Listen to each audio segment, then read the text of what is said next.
विचार के नौजवान साथियों, आप सभी को पूरे मध्य प्रदेश की ओर से क्रांतिकारी जोहार। जय भीम, जय भीम प्रदेश।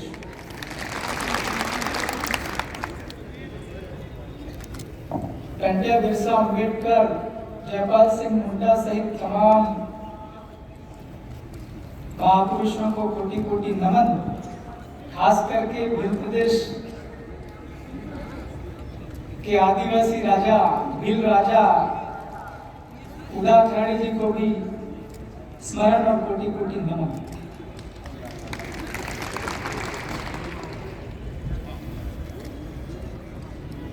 भाइयों, सज्जनों, माताओं, बहनों, आपका कार्यक्रम लगातार सुबह से चल रहा है।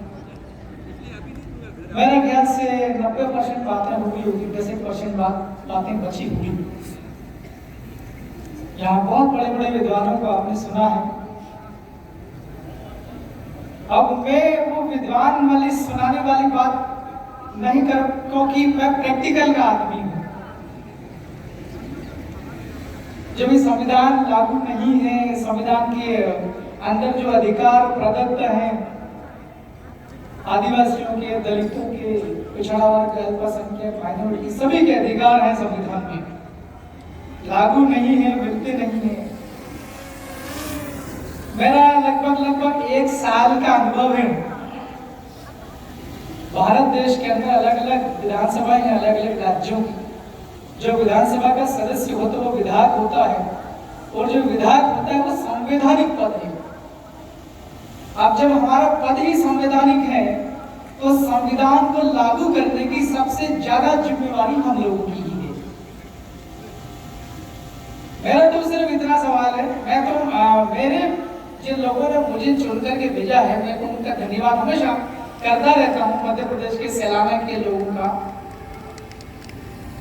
लेकिन ये है कि हम लोग कितने लोगों को भेज रहे हैं सदन में। संविधान को लागू हमें करवाना है, हम संविधान को लागू करवाने के लिए कितने लोगों को भेज रहे हैं, ये इंपॉर्टेंट है। हमारे मध्य प्रदेश में 230 है विधानसभा के सदस्य।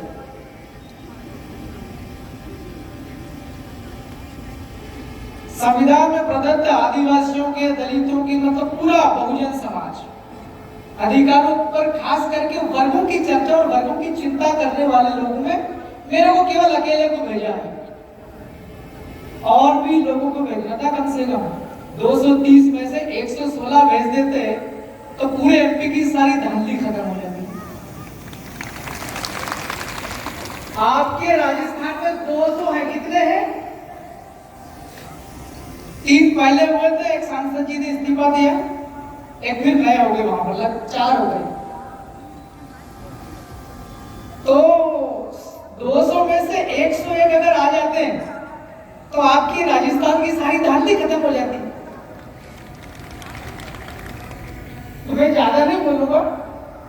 आज यहाँ बहुत बुद्धिजीवी लोग हैं सभी वर्गों की। हम लोग कम होते हैं, जैसे राजस्थान में भी 4 हैं, मैं मध्य प्रदेश में अकेला हूँ। कुछ लोग कहते होंगे यार ये तो भारत आदिवासी पार्टी की बात कर रहा, हम तो सभी वर्गों के आए हैं। अभी गौरलाल परमार साहब कह रहे थे कि भाई सब लोग एकता कर लो। भाई समस्या तो सबकी कॉमन है ना, कॉमन प्रॉब्लम्स हैं, बहुत सारी प्रॉब्लम्स कॉमन है। आरक्षण का मसला हम लोग बहुत चिल्लाते हैं कि नौकरी नहीं निकल रही, बहुत पढ़ रहे हैं। भैया नौकरियां निकलवाने के लिए क्या करना पड़ेगा? लड़ना पड़ेगा ना। तो जिस जगह लड़ने की जो जगह है, प्लेस ऑफ फाइटिंग, उस जगह पर हमारे लोग कम हैं, संख्या बढ़ानी पड़ेगी। मैं सुझाव देके जा रहा हूं। मेरे को ये जानकारी मिली थी 4-5 दिन पहले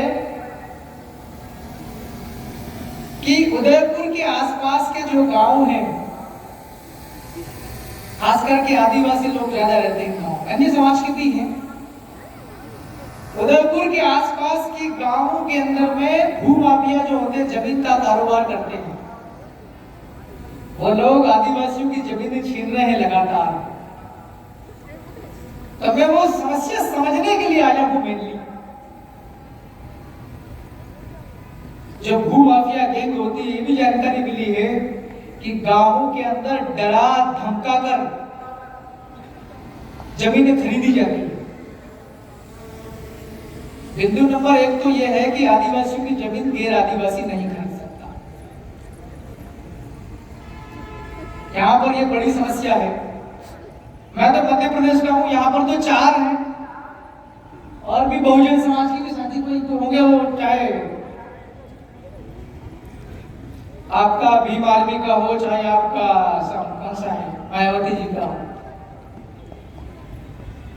सभी लोगों की ये साझा जिम्मेवारी है। हम बहुत बड़ी बड़ी बातें उठा देते हैं। संविधान कोई छोटी मोटी चीज नहीं है।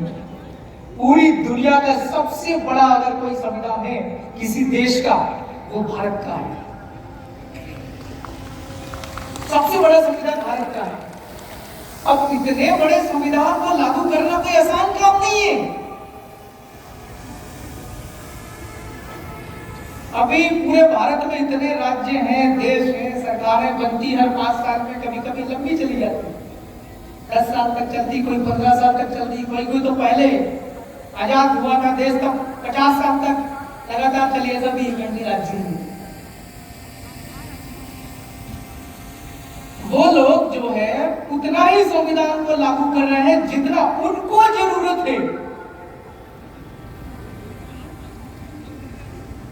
मुख्यमंत्री और प्रदेश का जो मंत्रिमंडल है वो और सरकार कौन से विचार वाले दल की है, उन लोगों को फायदा करने के लिए उतना ही संविधान लागू किया जा रहा, पूरा नहीं किया जा रहा।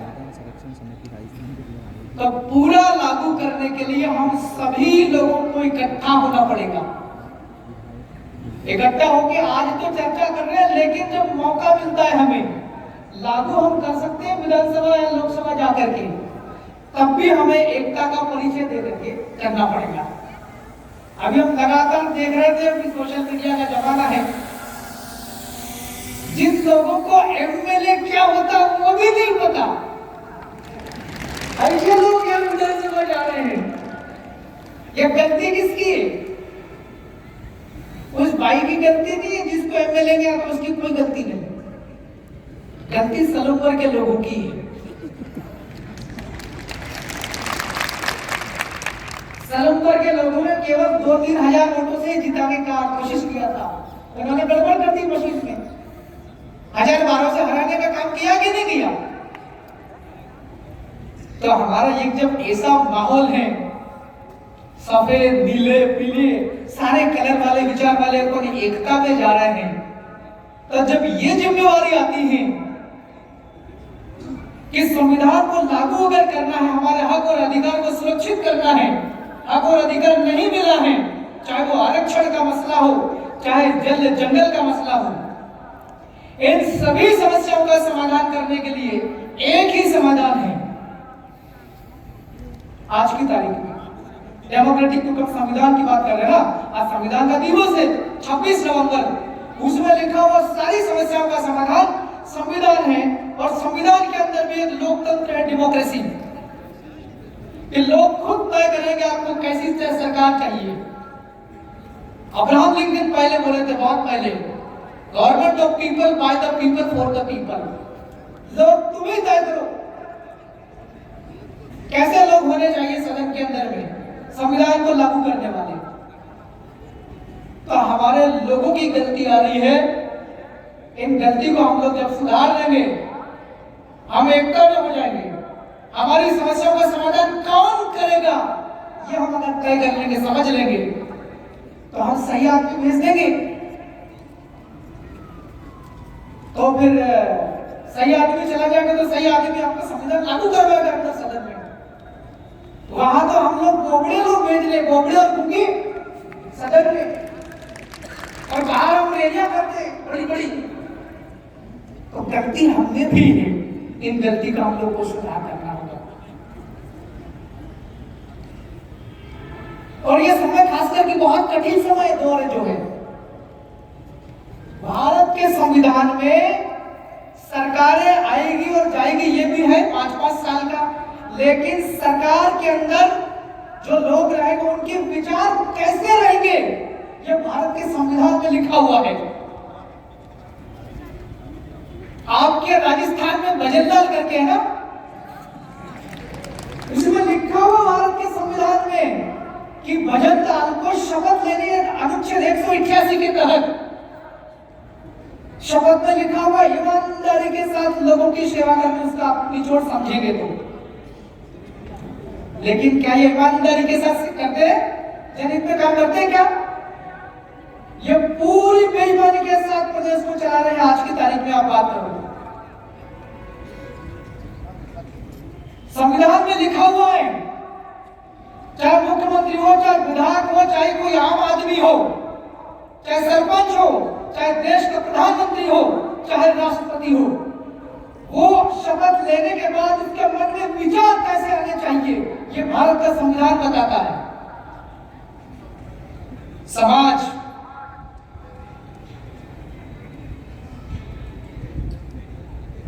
क्या ये जो लोग, जिस विचारधारा के लोग, जिस सोच के लोग आज राजस्थान के जयपुर में हैं, भारत देश की राजधानी दिल्ली में है, उन लोगों के विचार कैसे हैं, यह आपको समझना पड़ेगा। सरकार को वो लोग चला रहे हैं खास करके जिनका संविधान से कोई मतलब नहीं है। आप लोगों का बताओ, आपका मतलब है कि नहीं संविधान से? आप खड़े करो, संविधान का मतलब है? आप नीचे करो, जरा विचार करो, आपका संविधान के साथ क्या रिश्ता है, क्या लेना देना आपका संविधान से? क्या लेना देना आपका संविधान से? वो तो बहुत बड़ा किताब है, बहुत कानून है उसमें। क्योंकि हमारे सारे अधिकार उसी के अंदर में है। क्या है? हमारा नौकरी का अधिकार उसी में है, हमारी पढ़ाई लिखाई का अधिकार उसी में है। हमारे साथ अगर कोई अत्याचार अन्याय करता है, चाहे जाति के नाम पर, चाहे संस्कृति के नाम पर, उससे भी सुरक्षा का उपाय उसमें है।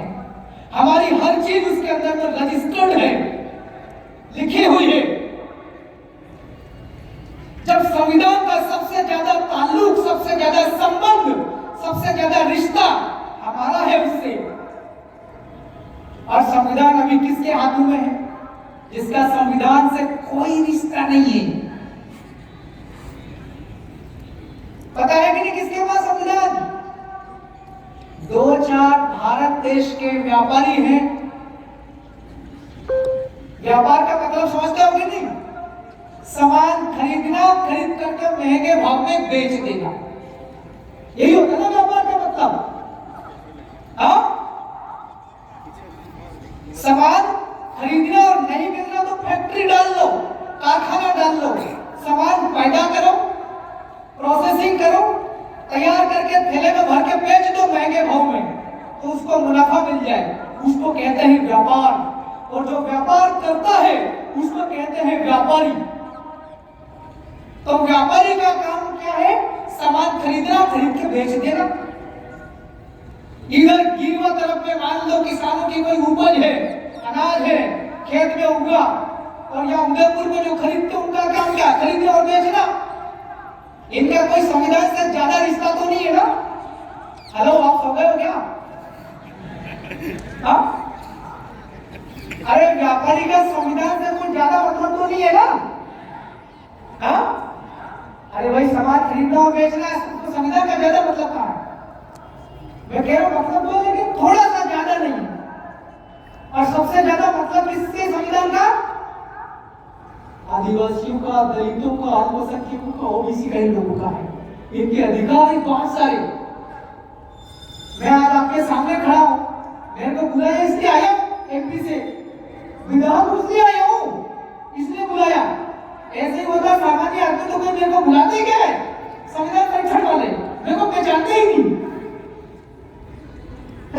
साधारण लोग हैं एमपी में मेरे जैसे ही, लेकिन मैं विधायक को इसलिए बुलाया। तो विधायक किसने बनाया मुझे? जनता ने वोट दिया ना। मैं खड़ा कैसे हुआ? खड़ा किसने किया? मुझे खड़ा जनता ने नहीं किया है। जयपाल सिंह मुंडा और डॉक्टर भीमराव अंबेडकर, इन दो लोगों ने मिलकर के मुझे खड़ा किया। आप कहते होंगे वो तो कितने ही सालों के बढ़ गए, यानी क्या कहना विधायक। अरे भाई आरक्षण संविधान के अंदर लिखा हुआ कि आदिवासियों को विधायक बनाना ही बनाना है। संविधान में लिखा हुआ है एससी कास्ट को विधायक बनाना ही बनाना है, और नहीं बनाओगे तो मेरी ऐसी कैसे हो जाएगी बीजेपी कांग्रेस वालों की। तो ये संविधान में लिखा हुआ है अपना आरक्षण है। मैं आज आरक्षण की वजह से हूं यहाँ पर विधायक। अगर आरक्षण नहीं होता तो मेरी जगह पे क्या मैं विधायक खड़ा होता था क्या? नहीं, दूसरे पैसे वाले खड़े हो जाते, बड़े बड़े लोग, और मेरे जैसा झोपड़ी वाला कोई खड़ा हो वोट देते क्या?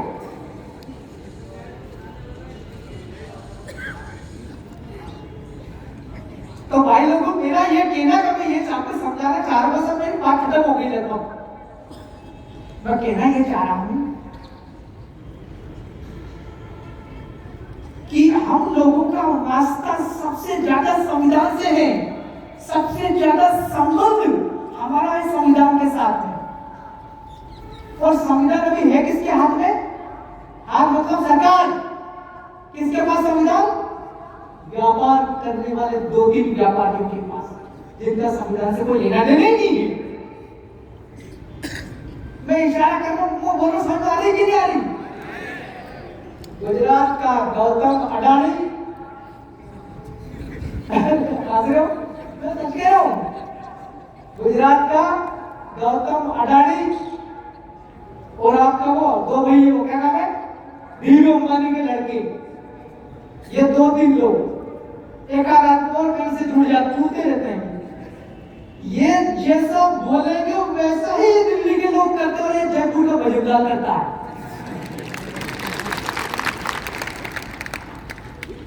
बस अब मेरी बात खत्म। अभी आपको तय करना है कि आपको सदनों के अंदर, चाहे लोकसभा हो, चाहे विधानसभा हो, चाहे ग्राम पंचायत हो, चाहे आपका उदयपुर का नगर निगम हो, है ना, आपको यहाँ पर कैसे लोग भेजना आपको। मेरा बहुत अनुभव किया मैंने, एक साल के अंदर लगभग 3 बार हो गई है, 2 बार हो गई, तीसरी बार चालू होने वाली विधानसभा। बहुत अनुभव कर लिया मैंने लगभग 1 साल के अंदर। मैं वहां पर बोलता हूँ, सड़क के अंदर मुद्दे उठाता हूँ प्रदेश के, खास करके आदिवासियों की। मेरा इलाका पूरा आदिवासी का है, इसके अलावा अन्य समाज की भी सभी उठाते हम लोग। जब मैं खड़ा होकर के बोलता हूँ तो जब दूसरी पार्टी के लोग अपने ही वाले आदिवासी और दलित, एससी और एसटी के दोनों के विधायक, मैं कोई बड़ा मुद्दा उठाता हूँ, जैसे दिल्ली के पूर्व मंत्री अभी कह रहे थे थोड़ी देर पहले कि आपका आदिवासी का 275 के अंदर बजट का प्रावधान है, मैंने वही वाला मुद्दा उठाया सदन के अंदर, तो बीजेपी और कांग्रेस वाले विधायक ऐसे हो जाते हैं।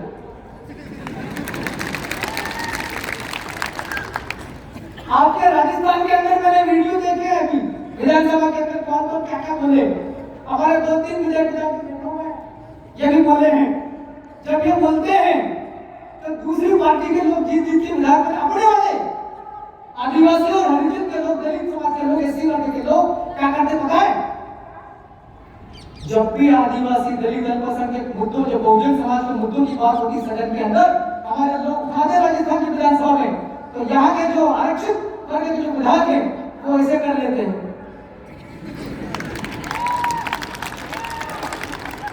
जब बोलते हैं तो ये आंखें बंद और ऐसे कुर्सी का सहारा लेकर के पीछे सिर, और कुर्सी पीछे की कुर्सी पे सिर टिका देते ऐसे। तो भाइयों, मेरा तो आपसे इतना कहना है कि मेरी बात को आपने सुना है, इसको आप लागू मत कर दे रहा हो। लागू कर देगा तो भैया 200 के 200 विधायक बन जाएंगे अपने एससी एसटी वाले, ओबीसी माइनॉरिटी वाले, तो विपक्ष में कोई मिलेगा ही नहीं, फिर उसको रखना भी जरूरी है। मैंने आपको बहुत काम की बात बता दी। मैंने जो बोला है, जो चीजें, उसको आप लोग रात भर सोच लेना, फिर सवेरे आप लोग डिस्कशन करते रहना आगे का। बहुत बहुत धन्यवाद मेरी बात को आपने सुना। बहुत बहुत धन्यवाद माननीय कमलेश।